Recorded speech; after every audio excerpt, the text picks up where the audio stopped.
और पुलिस से बचकर अदालत आलिया में पनाह लेने वाले पीटीआई रहनुमा फवाद चौधरी की हिफाजती जमानत की दरख्वास्त पर समाअत शुरू हो चुकी है। जस्टिस मियां गुल हसन औरंगजेब केस की समाअत कर रहे हैं। इस पर मजीद बात करेंगे हमारे नुमाइंदे आलिजा से। आलिजा, क्या सूरत हाल है अभी?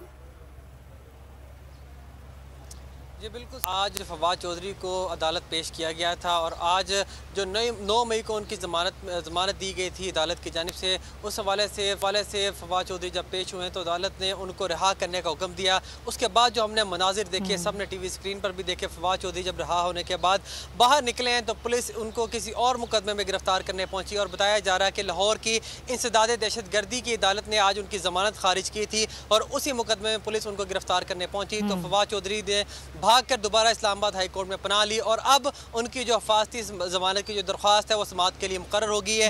जस्टिस मियां गुल हसन औरंगजेब जो हैं वो समाअत कर रहे हैं और जो वकला हैं फवाद चौधरी के बैरिस्टर गौहर अली और फैसल चौधरी जो हैं उन्होंने दरख्वास्त दायर की है और दरख्वास्त में ये मौक़िफ़ अपनाया है कि जो फवाद चौधरी है उनको किसी भी नामालूम मुकदमे में गिरफ्तार करने से रोका जाए। आपको ये भी बताते चलें कि फवाद चौधरी जिस गाड़ी में बैठ कर सवार हो रहे थे, जा रहे थे, वो गाड़ी भी तहवील में ले ली गई है और उनका ड्राइवर भी तहवील में ले लिया गया है। और जबकि आपको ये बताते चलें कि फवाद चौधरी के वकला ने आज डिस्ट्रिक्ट मजिस्ट्रेट और आईजी इस्लामाबाद के खिलाफ तौहीन अदालत की दरख्वास्त भी दायर की थी, लेकिन उसके ऊपर रजिस्ट्रार ने वो आयद किया था और वो जो आयद किया था वो कल दूर किया जाएगा और कल समाअत दोबारा मुकर्रर होगी। तो अब तक ये सूरत हाल है कि इस्लामाबाद हाई कोर्ट में हिफाजती ज़मानत के ऊपर जो दरख्वास्त थी उसकी समाअत हो रही है। जी ठीक है, बहुत शुक्रिया आलिजा।